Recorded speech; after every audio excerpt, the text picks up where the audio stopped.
Hey, I'm Mr. Leeds. And I'm James. And welcome to the Property Investors Podcast. Hang on a minute. Should I say James Youel? Probably, if I'm saying Mr. Leeds. Yeah, that's what I thought. Do you want to do it again? Yeah, do it again, sorry. Hey, I'm Mr. Leeds. And I'm James Youel. And welcome to the Property Investors Podcast. On this week's show, how to buy your first buy-to-let property step by step. Now, luckily, we're here with, obviously, James, who has bought many properties. Yeah, eighth one coming up soon. Eighth one coming up soon. Yeah. Fantastic. So you'll be well positioned. Yeah. Well, to go through the step-by-step process of exactly how you do. So if you're buying your first buy-to-let property, this is what you're in for, basically. Okay, so we're going to start off with getting financially prepared. It's hard to buy a property if you don't have any money. I know we talk a lot about no-money-down deals and everything, but... Yeah, the money's got to come from somewhere. Whether it's your money or somebody else's money, there's got to be some money. If you're buying the Usually. property. Usually. If you're doing maybe a lease option, you might be able to get around it. If you're doing different property strategies like rent-to-rent or deal selling, you can do it with very, very little money. But if you're actually buying a buy-to-let property, you either need money or you need an investor's money. Or inherit something, which I'm afraid I'm never going to do. So Or if you inherit something, then you've got money, so it kind of goes back to point one. Yeah. All right, so, but you're probably not going to buy it for cash. Well, some people do. Yeah, we bought for cash. The whole thing for cash? Yeah, we're buying our third one this time, not for cash. This is the third cash sale. Not using a mortgage? No. Go on, explain. But we'll put it on a mortgage. So we're buying it for cash initially because we're converting it from a C3 to C4 or sui gen, depending on size of them. Meaning we're buying it as a normal house, we're turning it into a HMO. Yeah. So you know yourself, obviously, if we do that, we've got to get a bridge because I can't take a buy-to-let mortgage on it, I can't take a HMO mortgage on it, I can't take a commercial mortgage on it because it's neither. So I've got to bridge it. And when I bridge it, they sting me, like they're doing recently. I've got to pay a bill in 6 days of 23 grand for some bridging fees, which is nice. Thanks, bridging lenders. So we prefer to buy cash if we can, but then we flip them onto a mortgage afterwards. Obviously, we're not leaving money tied up. We're not imbeciles. You say that, but Dave Ramsey teaches, I did a show about it a couple of weeks ago. He teaches that he says do buy real estate, but just buy it for cash. Don't get a mortgage. Is he an imbecile? I think so. Yeah, I do. I don't know him. I haven't watched him, but I'm guessing he is because... I mean, he's very well respected and he's gets a hell of a lot of YouTube views. Yeah. But he's really, really against debt. And I think, like you, debt's a good tool. Yeah. Having said that, I mean, interest rates are currently on the way down. But right now, if you're just doing vanilla buy-to-let investing, you'd probably make a better ROI buying for cash than you would buying with a mortgage. Yeah, but the ROI on either is going to be poor. On a single let. Yeah, but if one's better than the other... It's vanilla investing in itself, isn't it? Single lets. Yeah, it is. It's very easy, though. You're from Barnsley, right? Yeah. How much is the average house in Barnsley? Good question. I think it's about 160, 70k-ish. All right, so let's say 150, just keep maths easy. And how much would it rent out for? A house like on 150 would rent out for about probably between 800 and a grand, depending on the finish. All right, so if we say a grand again to make it nice and easy, right? So you're getting 12 grand a year. Yeah. So you're buying it for 150. Yeah. And you're getting 12 grand a year. So what's your yield on that? About 12.5 years. 12.5%. Yeah, it's going to take me, 12.5 years to get it back? But, right, if you bought the same property for 150 grand and used a mortgage, right, how much would you invest? How much would you need? I would need 37.5, is it? 37, and you'd probably end up making nothing. Because probably, at the moment, normally the buy-to-lets. So at least with this way, yes, you need more money, but at least you'd be making some cash flow. With a buy-to-let mortgage, on a vanilla buy-to-let, you probably make no money at all. Yeah, I'd be lucky to clear probably 400 quid a month, wouldn't I? So then when you look at the ROI, it's probably even longer. Yeah. So yeah. But you're right, just don't do buy-to-lets. But why tie 150 grand up in an 150 grand house when you can tie it up in something that's going to cash flow higher and get I agree. 150 I grand agree. back? I'm just saying that right now, vanilla buy-to-let, if you're just doing a literal just buy-to-let. Yeah, if you're an imbecile and you don't know how to invest, cash is the way to invest in single lets. There you go. There you go. So you need to get financially prepared. You need to get your money sorted, and then I'd also recommend as well before you even look, go and speak to a broker. Yeah. And get a mortgage in principle. See what you're eligible for. Yeah. How much can we actually borrow? Because you don't know how much. You need to know how much you've got, or you've got access to, whether that comes from an investor or yourself. Yeah. You also need, and part of that is your mortgage. Yeah. So what mortgage can we get, and get a mortgage in principle so you know roughly what you can lend. Your credit rating's gonna alter that as well massively. Yeah. What you're eligible to lend. And then also, don't forget on... So maybe before you even speak to the mortgage broker, maybe download Experian or whatever, get a credit check, and then see what you can do to tweak it. So whether it be put yourself on the electoral roll, or, oh no, I didn't pay off that credit card, you know. Do you know your credit rating? Yeah, it's quite high. What is it? It was 999. It has dropped a little bit. I don't know why. I'm on 998. Ah. I cannot get to 999. Don't know what I'm doing. You're higher than me though. I'm in the 900s, but lower now. I don't know why though. I'm not quite sure exact. I think I've moved house a lot, and it's. Is it because of that Lexus you bought? I didn't buy a Lexus. I thought you bought a Lexus No. IS200. You know full well I didn't buy a Lexus. I don't know why. I don't know why it is. Maybe I'm over leveraged. I don't know. It's dropped a little bit anyway. Possibly. But yeah, actually, interestingly though, one time I did go to remortgage a couple of years ago, and when I did my credit check before I applied for the mortgage, my credit was rubbish. It was like 500 or something. I was like, what the hell? Anyway, turns out years ago I'd had a bill from EE for. It's always phone contracts that do it. It was a dongle.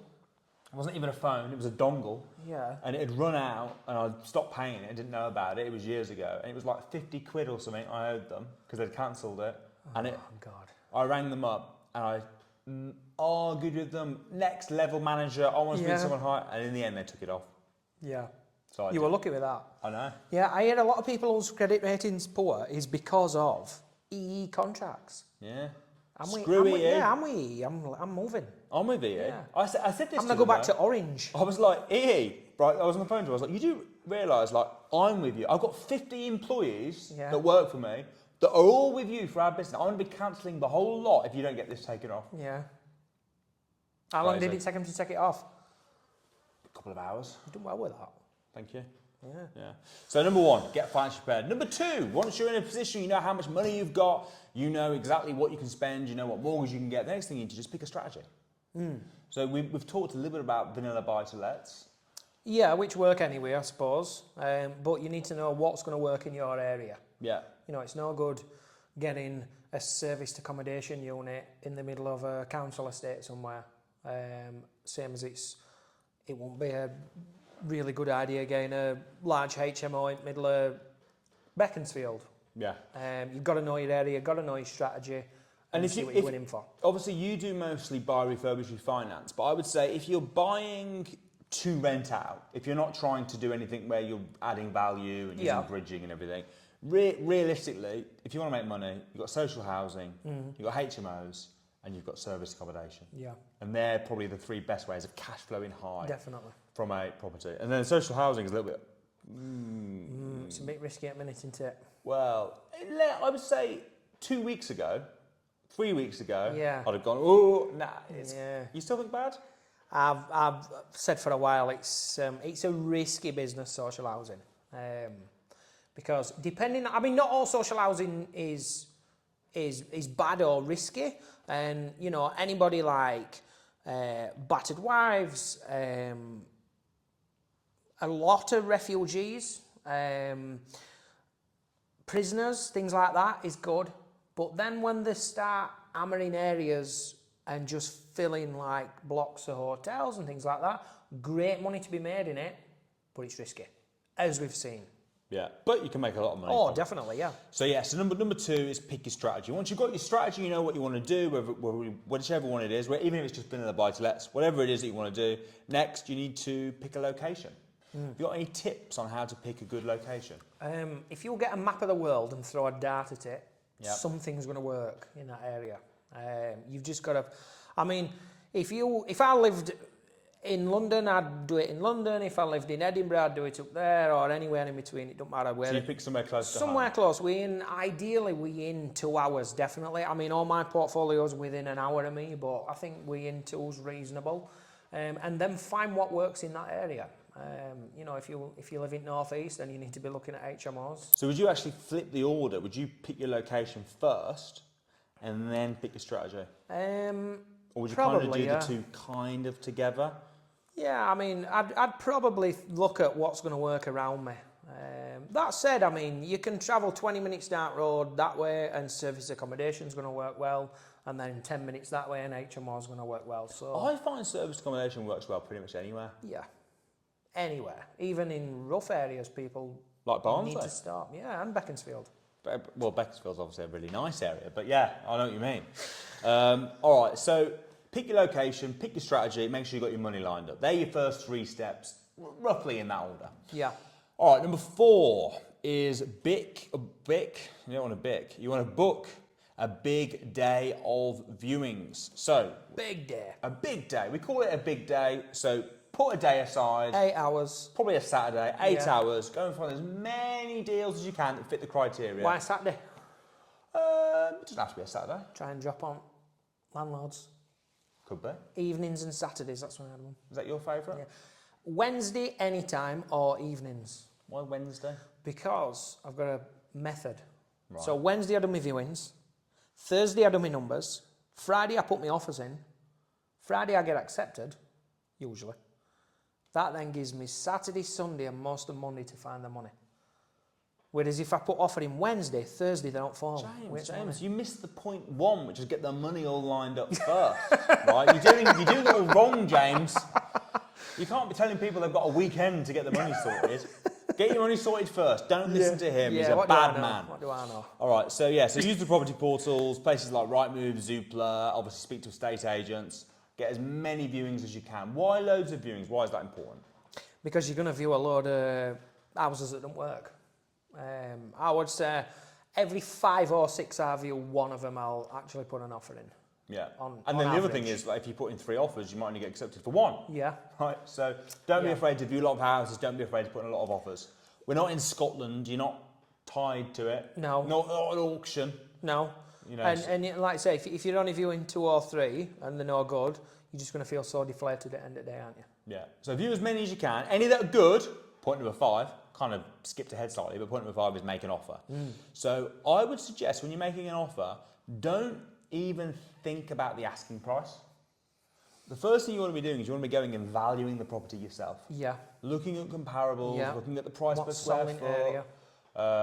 And the other thing I do is if I'm doing a property, if it's one that I'm keen on, if I like the property, I'll then go and have a look at some of the others. I won't book a viewing, but some of the ones that have sold in the area. And I'll go and have a look at them and does this feel the same? Does this street feel the same as the street I was on? Because like half a mile down that road can be a completely different experience, can't it? Yeah. Although valuers will accept up to 3 miles.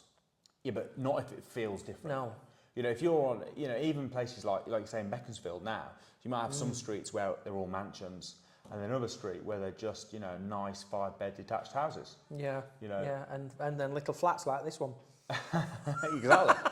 Whereas if you're, in Barnsley, you might have like a little scummy 1-bed, and you might have a little scummy 3-bed. Do you know what I mean? There's totally different. Oh mate, you're gonna get some Barnsley folk down here. I've got his address anyway. If anybody from Barnsley wants it, you let me know.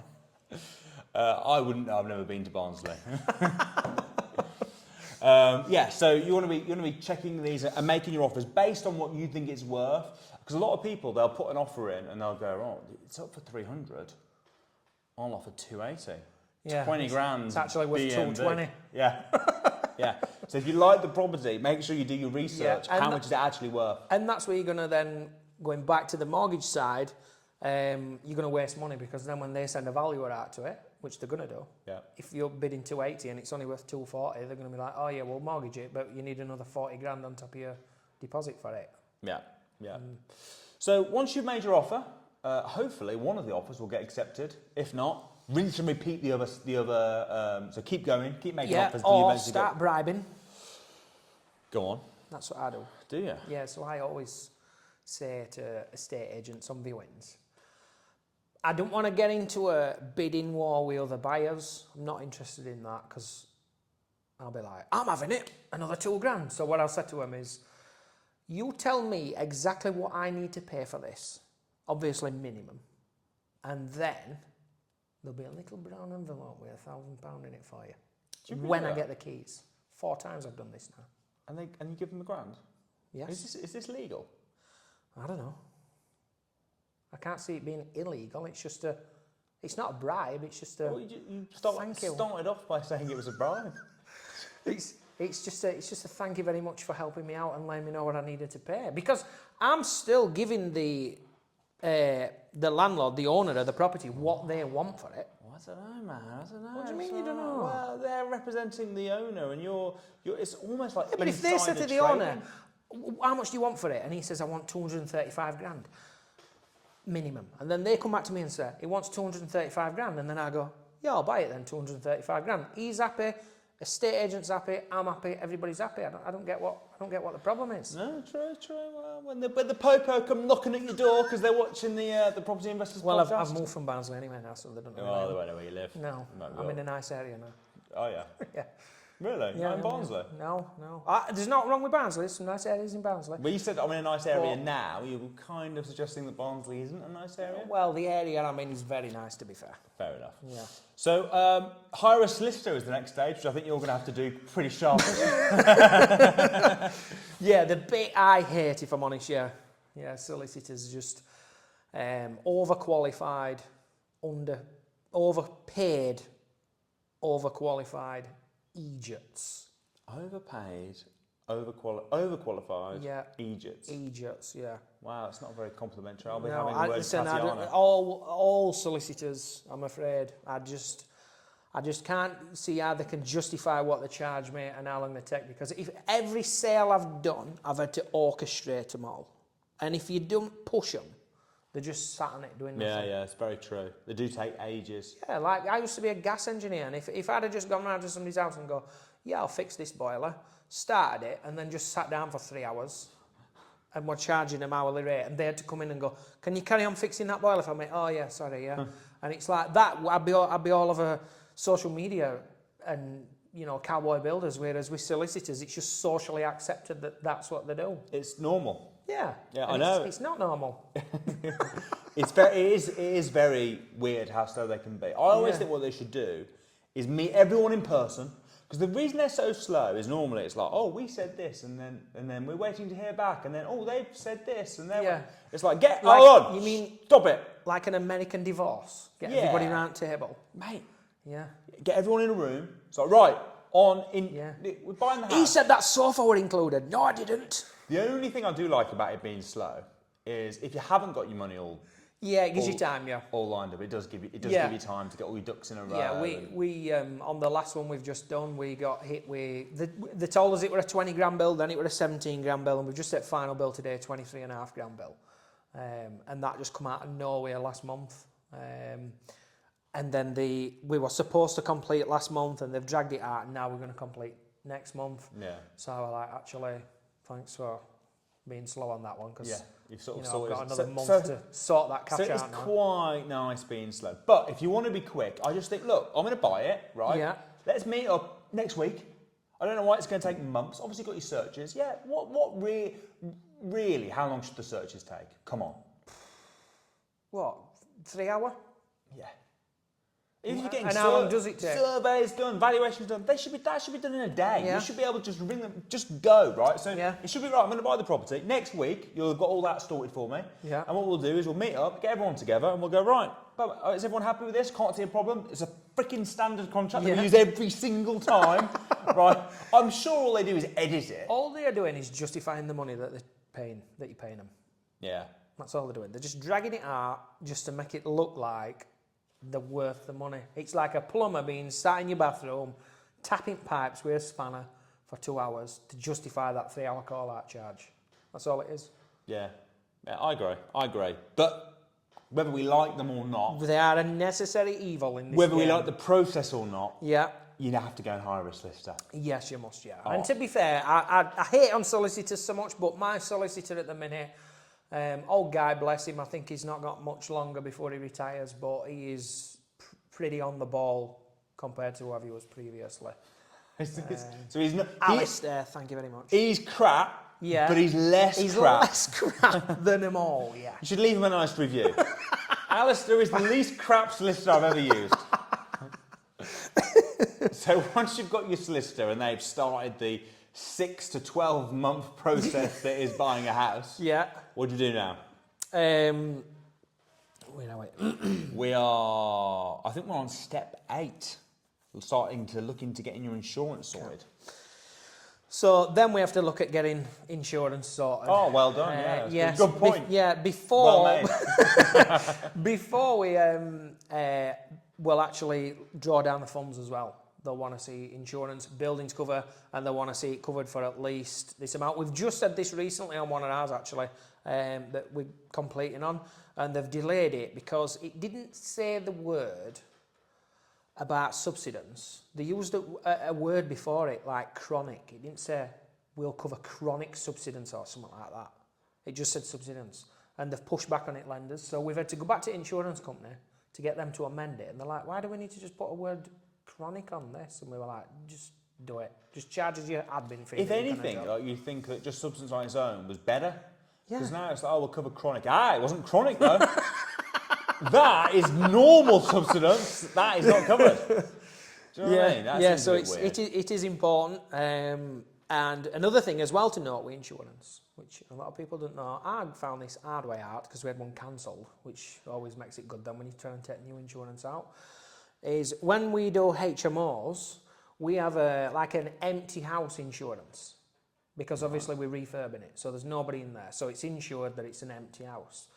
We then, one of the first things we did, we refurbed it, we put tenants in it, started refinancing it, and then the refinance company were like, oh, your insurance policy needs to say that there's tenants in it. So like, oh yeah, we forgot to change that. Rung the insurance company up, we were like, oh, we've got tenants in there. And they were like, when did they move in? I was like, Today? about 2 months ago. Oh, hang on a minute. This could be insurance fraud. I'm like, what do you mean insurance fraud? Well, it's going to be a different policy now, and you didn't tell us, and blah, blah, blah. So I was like, anyway, so they cancelled that policy, and then I had to set a new policy up, which were then cheaper than the existing policy I had, because they said it were more at risk while it were empty, somebody breaking in, burning it down or whatever, than when it were tenanted. Then we had another one where I rung the insurance up, and I was like, right, we'd moved tenants in like day before. And I goes, we've got tenants in now, so I need to change the policy. When did the tenants move in? I says, yesterday. Oh, hang on. You should have told us this. I was like, this ain't going this way. And then I went, hang on a minute. You asked Becky, I went, hang on a minute. What? I went, oh, sorry. My wife told me they haven't moved in yet. They're moving in later today. And I think he knew. But I was like, I'll start playing you at your game. Yeah. And he was like, well, we'll have to see if we can get this set up before they move in. I was like, well, you're going to have to tell me because they're on their way in vans. They're all coming in this evening. So I thought, oh, God. They will do anything, these companies, won't they, just to nail you. Yeah. I'm not a fan of insurance in general. No, it's I'm like not, charging a lot of money and then doing everything they can to wiggle out of it when it comes to actually paying you. Yeah. But it's a necessary evil. You have to have it. And if you get burnt down, you'd be very grateful. Well, if they pay out, I'm sure they'll find some clause not to pay out. Yeah, well, it's not a chronic fire. That's just a normal fire. You're not covered for that. All right. So once you've been sorted your insurance out, what do we do next? We need to then start completing on the purchase. So what does that normally look like? So that's going to look like the drawdowns of the funds is going to come from the lending company, usually, unless it's cash. And that's where then your solicitors on each sides are going to start dueling it out on forms that are not being signed and T's that have not been crossed and I's that have not been dotted. And then you're going to have a nice, probably 6 weeks of going back to solicitors every other day because they need a new form signing. But then eventually when you get through that, the money gets drawn down. And then the completion will take place on that day. You've got to then usually go in and sign same day with the solicitors. And then you get that nice feeling of walking out with a key. New home day. Yeah. And what you should do at this stage, I should almost add this in as extra step, is when you get the key, you're going to stand outside the house. And take a picture. Selfie. Yeah. Pop it on Instagram. Oh, definitely. I don't think you've actually bought the house. No, if you it's don't not do that. Yeah. If you don't take a selfie with the key, does it even count? It don't count. And if you go through my Instagram, I think I'm stood outside of nearly everyone. Yeah, I'm talking about you. So once you've completed all the purchase, next step is now to prepare the property for renting, because that would include potentially making necessary repairs to the property. Yeah, refurbing it, furnishing it, depending on your strategy. If you're doing it as a HMO or service accommodation, you'll definitely need to, probably as a buy-to-let, I'd recommend not. People normally want to bring their own furniture in. Yeah, you're just going to carpet and decorate, aren't you, usually? Yeah. Yeah. But and paint it vanilla. Well, a vanilla colour. Not like a purpley colour. Not aubergine purple unless it's a specialist adult playroom. Yeah, fair enough. Well, if you want to find out about that little private joke, then listen to last week's show. And then just your safety checks. Gas safety, electricity safety, make sure, especially if you're renting it as a buy-to-let, there's certain stuff that you've got to... Legionnaires. You do that now, don't you? Yeah. Tell them about that. You can buy your own test kits to do that now, can't you? Can you? Yeah, you don't have to get a company in anymore. You can buy your own test kits. I'd probably still get somebody in, because it can be quite serious, that, can't it? Even though you're, a tradesman. Yeah, I mean, it's only usually going to come into play, I think, if the hot water's sat between, I think it's about 50 and 58 or something. But it can sit in tanks, if you've got like old water tanks in lofts and things. So it can be quite risky, and I've heard of a few people who've been quite ill from it as well in the past. I used to work for a council, so we used to have to get them tested a lot, because obviously... I wondered why you were so slow. That explains a lot. Yeah, it's all coming... Yeah, it took me years to speed up after council. It took you about 5 seconds to get that joke, so... Do you know, I used to work for British Gas, and then I went to work... So I started at the council, then I went to work for British Gas, and then I went back to another council. Can I ask you a question? Yeah. Someone that's worked at multiple councils, how have you got the nerve to call solicitors slow? Well, when I went to the second council, I'd done about 5 years at British Gas, and the first week I was there, the other guys were like, listen, you really need to slow down, because we don't do this many jobs a day. Because I was like, you were working at British Gas, if we didn't do 10 jobs a day, you were sacked. Yeah. And then I went to the council and we're doing 10 jobs a day, and they were all doing like 4 and 5 jobs a day. And they were like, you need to slow down, you're making us look bad. I was like, that pisses me off. Yeah, well, I meant one of the companies, councils are struggling so much because of ethicness. It's like they've just got a load of solicitors working for them. It's almost that bad. So actually buying your first property, it's not overly complicated. No, when you've done it once, you've done it 1,000 times, really. Yeah, so just quickly, just to recap, so number one, get your finances all in place, whether that be your mortgage or your deposit you need to save up yourself. Or cash, or whatever it is. Number 2 and 3, I'm going to merge together because you can't do them at the same time, but pick your strategy and pick your location, where you're going to look. Number 4, book a big day of viewings on a Wednesday for James, on a Saturday for anyone else. Number 5, start making some offers. Would you be worried about offering on too many properties at once? Yeah, I've done that. Yeah, you can always pull out though, can't you? Yeah, but it don't look good with the agents, does it? No. When you're trying to create this. So how many would you offer on at a time? One. One at a time. Yeah. What about if you had 3 that you loved and you liked all of them? If I could get finance for them all, then I would. Could you not put 3 lowball offers in and see what they come back with? Yeah, but you're still going to get finance for them, aren't you? Yeah, but they don't accept, are they? So let's say... What if they did? What if all 3 did? Yeah. I've done that. Have you? I lowballed one because I told them I wanted it, and then something else came up. And I was like, I don't want that now. And we put a really low, stupid offer in. They accepted it. We had to buy it. Wow. All right. One at a time then if you don't want to have to buy extra properties. Number 6, hire a solicitor. Number 7, secure your insurances. Number 8, complete the purchase, and then finally, number 9, prepare it for renting. Get it all set up on the platforms, rent it out, get the property all ready. And it is as simple as that. That is how you invest Easy peasy. in property. So guys, hope you enjoyed this week's show. I'm Russell Leeds. And I'm James Youel. And we will see you next week.